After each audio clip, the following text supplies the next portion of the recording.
interesting thing, you know, I thought this was interesting, this makes sense. I drew you that bell curve, you know, and this is kind of the zone, okay, that leeway, that's perfect, and you can go one way or another. Every one of you guys is different. Everybody, okay? Let's say this is my curve. I've got this, give or take, this direction. Now let's draw Renee's imaginary curve, okay? Okay, that's her gift. Let's say it. That's unique to you and your biochemistry and how your body reacts to food, okay? You might have to be very strict, okay? Your curve might not even be over there, it might be over here. Okay, you don't know that until you start figuring out, you know, your body. But in order to figure out, you got to start with, you got to know all the variables, okay? And if you need to eat slightly more carbohydrates than protein, well, you'll find that out. Okay, you'll experiment with it. If you need to eat more protein than carbs, you'll figure that out. If you need more blocks, you'll figure that out. Okay? If you can't even stray one day without gaining weight, well, you know that now. That's how your body reacts. If you can get away with, like Christian, I know Christian can eat a lot of food. He doesn't look any different to me anytime he comes in. He's just cut up. That's just how his body works. That's unique to him. Okay? These are rules that work for I think it's like 75% of people. Okay? 75% of people are going to fall in that. It's going to work perfect for them. You got 25% that work better with higher carbs, 25% that work with more protein. Okay? Most likely, you're going to be in the 75%. Okay? But the only way to test that is to know exactly, you know, whether or not this works for you. So just, you know, do it by the book for a week or two or longer, 2 or 3 weeks, see how it works. You know? And then we'll take it from there. It's not necessary. It's not hard. It's easy.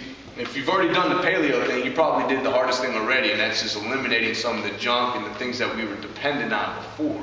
If you're getting into this now, this can seem overwhelming. Like, dude, I got to change everything.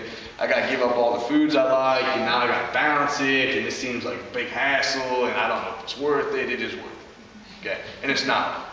It's worth it. I don't know. It's a suggestion when I did the zone when I first started out here, because I have to be strict on what I was doing until I got familiar. I did for the week, I would cut up, like, I know there's a cucumber in there. I'd cut up the cucumber and put it in a thing, so I knew that was 1 block or whatever it is. And that way, because I'm not a morning person, so I'd grab it. So I automatically knew what I was going to grab for that day and take it with me. So make life easier. These tips are incredibly important for us to share with one another, because, you know, you'll find that everyone kind of does things slightly different. And what I'm going to do on Facebook is establish, just like I did the 60-day paleo challenge, is I'm going to establish a new fan, whatever you call them, page. It's going to be the 60-day Paleo-Zone challenge. I'll make sure you guys get all invited, and, you know, invite, if you don't get invited, join the group or whatever. You know, it's hard for me to get everybody included. But what we'll start doing is posting the number of blocks that you're eating, you know, best practices, a cool 3-block meal that just kicked ass. And once you print out that PDF, you'll even find that in the box, towards the back, it's got example 2-block, 3-block, 4-block, 5-block, breakfasts, lunch, dinners, snacks. You can use that as a template to start out with if you just, from a creativity standpoint, can't break out of, you know, a certain mold. You need to expand your diet a little bit so it doesn't get boring. Yeah, take a couple hours on Sunday and just make your stuff for the week. That's what I thought. Preparation is key, and, you know, nothing ever really came easy. You know, if it was all easy, we'd all just be fit and ripped and lean, and it'd be easy. You know, it does require a bit of dedication, commitment. You got to do some legwork at the beginning, but it gets easier, you know, after a week or two once you get familiar with how to do it. I'm confident all of you guys can do it. Don't go shopping hungry. I bought a big tub of tuna. It's still sitting in the house. We talked briefly, but just to clarify, what's good to drink? Water. No, Liquor, beer? You know what I mean. Yeah, what's good to drink? Okay. Whiskey, vodka. I don't want to screw it up. No, if you look on it, okay, on your block chart, you got the first page, it's got the protein and the carbs. Okay, the carbs on the front page are favorable carbs, meaning that those carbs are lower glycemic. Okay, they're not going to break down to sugar very rapidly. You're not going to get big insulin spikes. If you flip over to the other side, it's all the other carbs. Okay, those are what are called non-favorable carbohydrates. And if you look on there, it's predominantly what a lot of the Western diet is. You see pastas, rices, breads, bagels, barbecue sauces, and all that different stuff on that list, okay? That doesn't mean you can't ever eat those things, but when you eat those things, you want to be very precise with the quantity that you're eating. Now, here's why. You know, like if this is time and this is food, and we just stuck this in our, you know, we ate, you know, bread. Well, bread's going to break down into sugar very rapidly, okay? And it's going to spike your insulin level. If you ate an equivalent amount of broccoli, it's going to break down slower, okay? And that's how you get the glycemic index, okay? These spikes, though, jack up your insulin, okay? Because if protein doesn't break down that easily, okay? So it takes longer for protein to catch up, okay? And if the idea is to keep insulin and glucagon at the same levels, and if you're eating a lot of high glycemic foods and you're always spiking insulin at the beginning, well, now you've got all that insulin floating around, and what does insulin do? It stores stuff, and we don't want it to be doing that. So control the glycemic index too, okay? Look at that. Doesn't mean you can't eat, you know, a piece of bread or whatever. You just don't want to always be eating tons of bread and tons of bagels and tons of rice. And if you look at the rice, man, you know how I got fat single-handedly is eating Chipotle.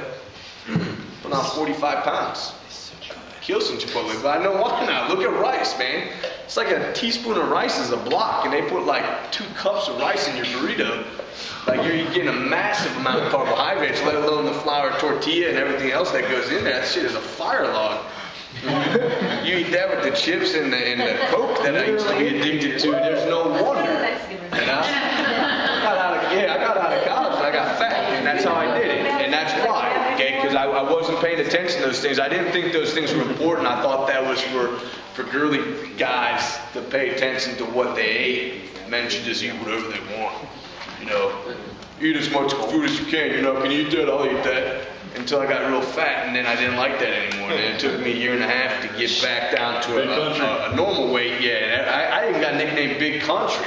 That's how fat I was, man. I was referred to as Big Country. When I knew I got that name, I knew there was problems. And it was not a good turning point. Because in college I wrestled, and after wrestling, my career ended. I was still fit. After college, I got fat, and then for that second chapter of my life post-college, everyone knew me as the fat kid. And that's a weird thing to happen, but I've been there, man. And I'm not telling you what to do because I read this in a book and I think it works because it sounds good and it's convincing, is I've done all this before.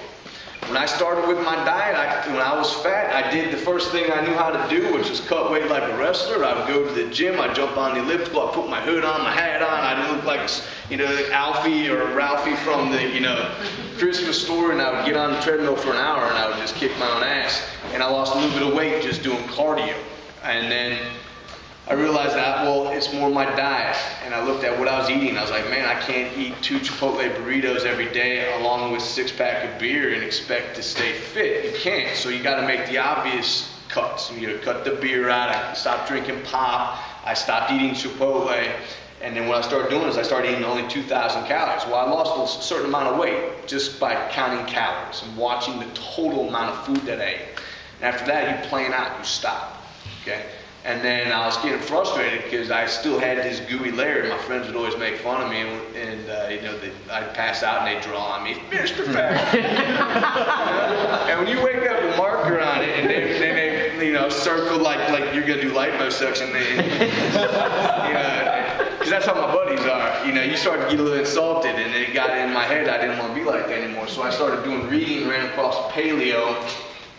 This guy named Paul Chek, who's a real good author of some interesting articles online if you ever want to look him up, but he talked about grains and how the abundance of grain in the diet is really bad. So I was like, all right, well, shoot. Well, I looked at what I ate, and I ate everything was grain. So I stopped eating cereal for breakfast, and I stopped eating bread, and I did it cold turkey because that's how mad I was. And I was like, all right. And I went paleo, and I lost a good amount of weight. And then, about 6-7 months later, I moved down to North Carolina, which was almost 3 or 4 years ago now, and I'd been doing CrossFit for a year. Heard about the Zone because CrossFit used to promote the Zone, and still is a big promoter of the Zone. And if you read the Paleo or the CrossFit prescription for for diet, eat meat, vegetables, nuts, berries, some fruit, little starch, no sugar. It's a paleo diet prescription. But when Greg Glassman starts getting into the details of how you should eat, you should be very scientific because you can. You can control anything with the way you eat. So I read enough articles about the success and how all these badass CrossFitters were zoning. I zoned. I started out with too many blocks. When I found that magic number for myself, like I told you, I melted.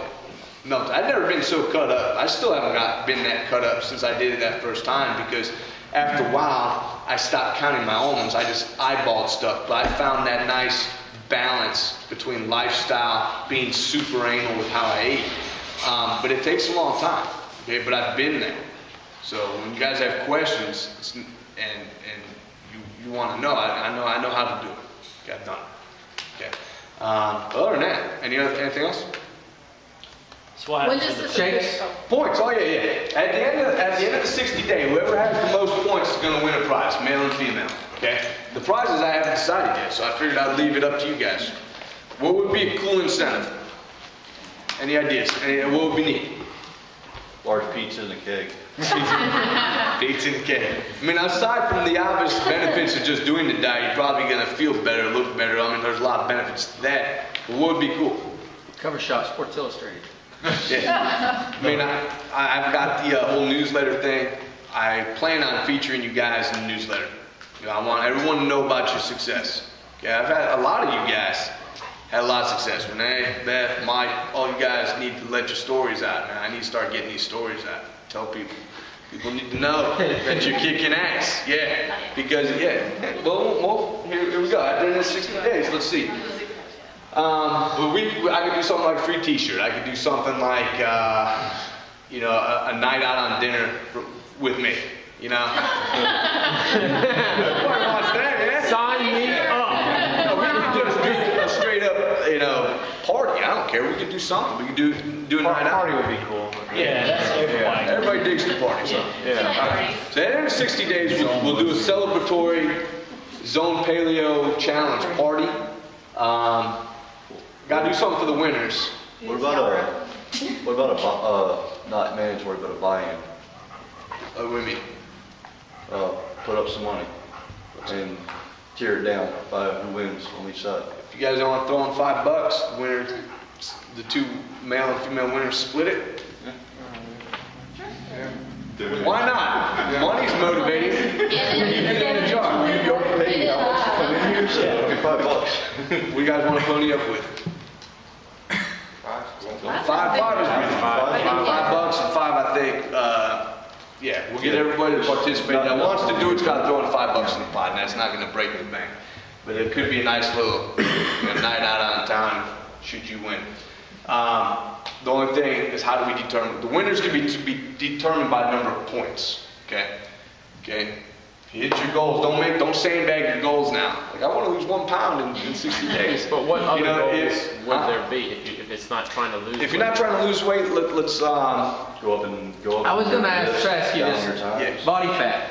Yeah, it could be body fat percentage change. But it could be. The question is if that's going to be an issue, then we need to agree on the one measure. Right, the determining factor. Yeah. That can be subjective because everyone's got different goals. What do you guys want? Do what?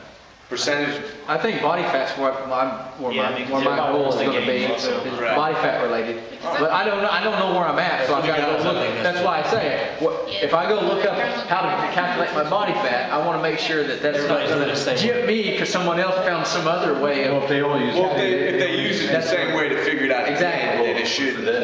But of course, you have to document your measurements. That's what I mean. That's why it's kind of tough to figure out. Well, based on what set your goals by might be. So the body fat has to equal the weight has to equal whatever else. It could be something like, I don't know, my 30-day goal is to, I don't know, something ridiculous. It could be like, I'm not going to drink any beer. 30 days. No, I'm just throwing this one. I don't know. Knock a minute and a half off your cram time. Yeah. Sure. Maybe we could Something like include that. performance. You guys think that it's fair for a goal? said is the goal? I don't know. Let me think about that a little bit more, and I'll try to play around with some ideas. But either way, this is how it's going to work. All right. Any other questions? We'll figure out the pricing on When's it. the first official day for it to start? I'll start on Monday. Okay. This will give you guys a couple days to go start cleaning out the cabinet, start planning, figure out your body fat percentage, figure out the number of blocks. Meet with me if you need a little help. And that should be. What day do we plan? Sean, you want to come over? I am not throwing the beer out. I will finish it by saying the weekend. Okay. You either turn it on Friday, okay, or turn it on Saturday when you come to Saturday class. Email it to me on Sunday. But I just need it once a week. How about that? Once a week. I would prefer that at the end of the week. Starting off on a travel Well, week. since we're starting this now, For you, man. I guess now would be a good time to try to talk to the farms around here like Raleigh's doing. Mm-hmm. Yeah, I can look into that. Yeah, well, the farmer's market's open every weekend too. Pitching and buy Organic cow. grass-fed stuff. What's that? It's like organic grass-fed stuff. I mean, The other thing, the shakes are would be considered one of your snacks. You can consider it your meal. You can classify it however you want. You need to factor it into your blocks. Okay, that's why. I can't remember off the top of my head what the progenics is. I know that if you're doing the at-large nutrition stuff, their stuff is all balanced. All the 19s?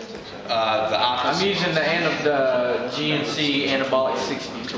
Just read the labels. Look at the amount of protein, carbs per serving, and that's how you should figure it out. But it has to be factored in. You can use it as a snack. It doesn't matter what you call it. You can call them all dinners. I don't care. Just curious. I want to make sure I got it right. Yeah. No problem. Any other questions? Good. Let's start it up, man. Get it done. Good stuff. Get them boxes of food.